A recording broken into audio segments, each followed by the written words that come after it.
welcome to my studio. I just wanted to give you a quick run through what the figures all represent on this Raft of the Medusa painting. So if you want to construct your own interpretation, then this probably isn't the video for you. Okay, so I have lots of videos of process, but this is just about my intention with the figures.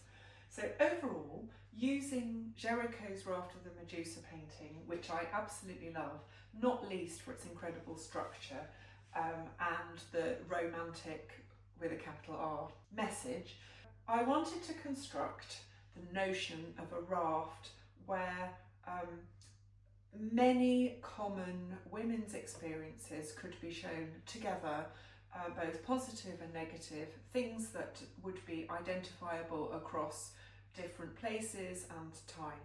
So I've substituted the figures. Some of them are a closer match than others, and I was just going to walk you through what those figures were. So I'm going to use my Twizzler. This came in very handy when I was painting, just a couple of paintbrushes on a long stick. Okay, so starting over here, this is a kind of area of somewhat squalid, and this couple of figures here, this was modelled by my daughter Izzy, but I've changed her hair colour, and then this was modelled by my son Leon for the body, and then for the head I've used my friend Ray. So this pair here are a pretty close match to what's on the raft. What I've tried to use them to show is that she's in a situation where she's really stuck, trapped financially, emotionally. It's kind of meant to look like they've been out to a ball or something. They've got back and he's kind of passed out, and she's awake and kind of wants to get out of her situation. And those shoes are the Dorothy shoes because they'd recently been sold at auction while I was painting. So they were in the news and I thought they'd be a fun thing to include.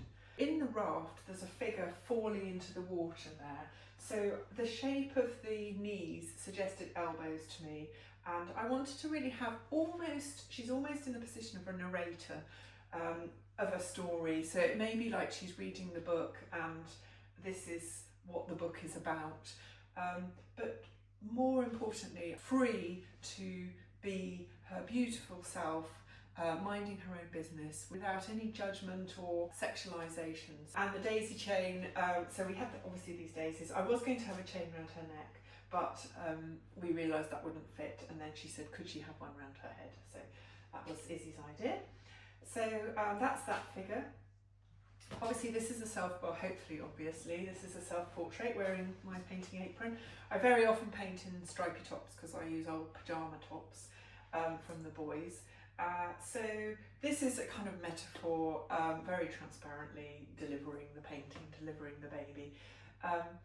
When I will talk about these three figures later, but this figure, before I managed to source a fantastic model, who I'll talk about in a minute, for this figure, had a mastectomy. So I wanted to represent the mastectomy somewhere on the painting, but I have also, so I've worked with a model in the past called Cheryl who'd had a mastectomy, and Cheryl talked about how defeminising that is.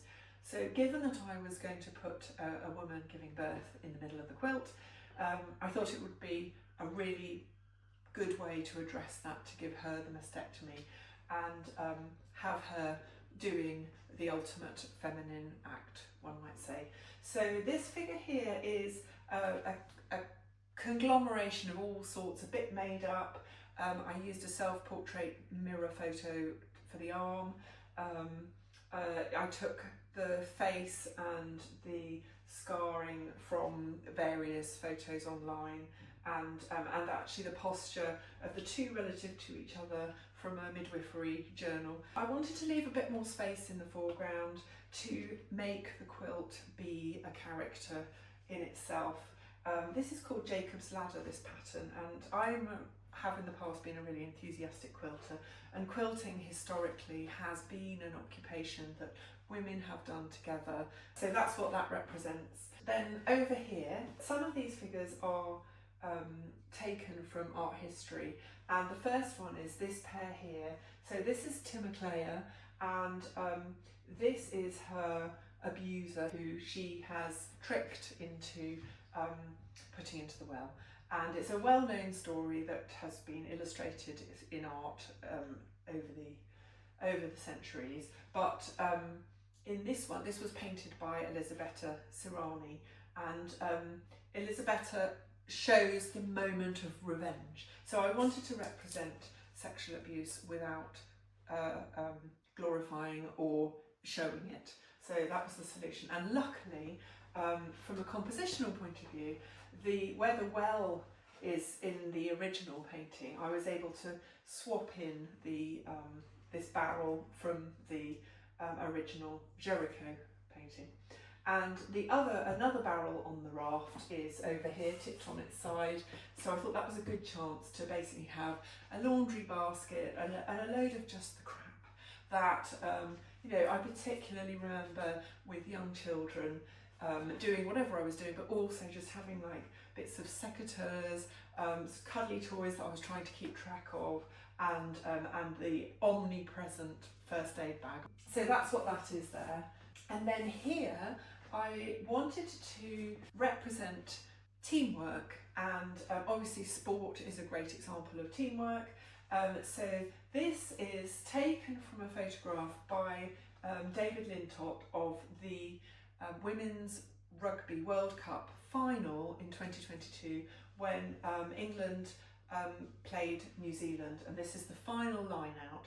The Raft of the Medusa is well known for its composition, and one of the things that people rave at is the X composition. I think some people think there was a diagonal of hope and a diagonal of despair. I haven't gone for that, but I did want to keep that really lovely sense of the diagonals. And to be honest, that was my motivation in putting this figure here, because these children's bodies allowed me to create more diagonal lines, which just kind of completed that course of the X. Obviously, that represents a very relatable, well certainly for me, situation of just trying to juggle children. I flipped it, but this is a painting by Violetta de Montbreton of a fisherman's wife with her children, kind of coming, she's got the sea behind her, but she fitted very well in there. So then to come to these three, these are the three graces. So going from the left, this is a life model, pole dance instructor, bodybuilder, and general all-round good egg called Claire Creed. So Claire Creed and I have delivered a talk and live drawing session on the subject of the male gaze, and I very much saw an opportunity in the structure of the figures at this point in the painting to address a very typical male gaze trope, the three graces. So traditionally it's three nubile young women shown kind of draped over each other, and traditionally the middle one is facing the opposite way. In terms of mapping the figure, there's actually a kind of a tent on the raft, and where Claire's legs are is where there is fabric from the tent. But it allowed me to create an alternative approach to this three graces trope, whereby they are actively engaged in their own thing, at cause rather than at effect. So Claire is just showing exuberant joy and the liberty to present herself however she jolly well wants. And then Tunisia here is also a professional life model, and I wanted to have the other two graces in a sort of debating situation, kind of desexualise the nudity in that situation and make it about their conversation. So this is the Honourable Alice Walpole, who is pointing out the rugby, or they're having a discussion about what's happening up there, rather than performing for the gaze of the viewer. These two figures here are a pretty exact map of two figures that are kind of lurking, I think, having perhaps in the actual situation shown in the Raft of the Medusa, having lost their grip, in the horrific environment that they find themselves in. So these two people here, obviously I've used those figures to represent Afghan women, you know, the silencing of women and them being made to be invisible, being something that has happened over centuries, but is particularly evident for these unfortunate women in this situation. So just as in the Raft you can almost not see them, I wanted them to be something that was spotted perhaps on a second visit to look at the painting, or as the eye travels round. Okay, I'm going to move this way. I mentioned the tent, and the bottom edge of the tent catches the light in the Jericho's Raft of Medusa. So I wanted to have representation of just a pretty happy couple, middle-aged couple, just existing together. So, and I wanted to put them here. So I found this wonderful painting by Paula Rego, and here they are, Paula and her husband, an extract of a painting that she made. On first appearances, just dancing happily together, but if you have a look at her painting and some of the analysis or her intentions in the painting, you'll see that there's a lot more of a story, which kind of fitted on the Raft, to be honest. I've tried to keep it pretty faithful to her rendering, but I've also, as with this one, tried to make it sit coherently with the way the other figures are rendered, so I have compromised it slightly. So this figure here, this is Anna Davey Mitchell, who I met as we were in the same cohort of TEDx speakers. So Anna is a techno-political researcher at Bristol University, and her subject is humanoid robots and AI, and particularly gender and voice. So she is particularly concerned with these hyper-real humanoid robots, how they apparently have the voice of women, so unfortunately Anna wasn't able to take one of the actual models that she works with out of, for insurance reasons, out of her workplace. So I thought it would be fun to use AI, which I did, to generate this image. So I had great fun playing with AI and generated this image, and I did change it slightly, but anyway, so that's what that is.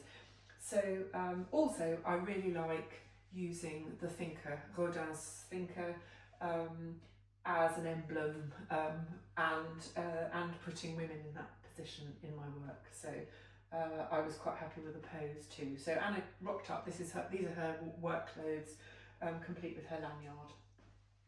And then the final figures, I'm sure you'll recognise Kat Kolowitz's Woman with a Dead Child. Absolutely beautiful work of art, showing the situation of women in war, trying to hold together their families and experiencing the fallout on an absolutely tragic scale that we are obviously still experiencing in the world today. So it's a black and white artwork by Kat Kolowitz, which I took the liberty of colouring. The reason I put it there was because the gesture of the child matched, for me, the tipped back head of the soldier that Jericho had put in that position, and that soldier's hand is falling into the water just here. So just for a little joke, I put this blackbird pulling the worm out. So as Izzy is kind of almost rising out of the metaphorical water, and so the blackbird is pulling. And finally, this ploughed field here has no particular meaning, it's just, it mapped, I thought, very well to the planks of the raft with the water between them. I really appreciate your interest in the painting. If you're interested in how I made it, check out the playlist on my YouTube channel. Please let me know what you think. Thank you.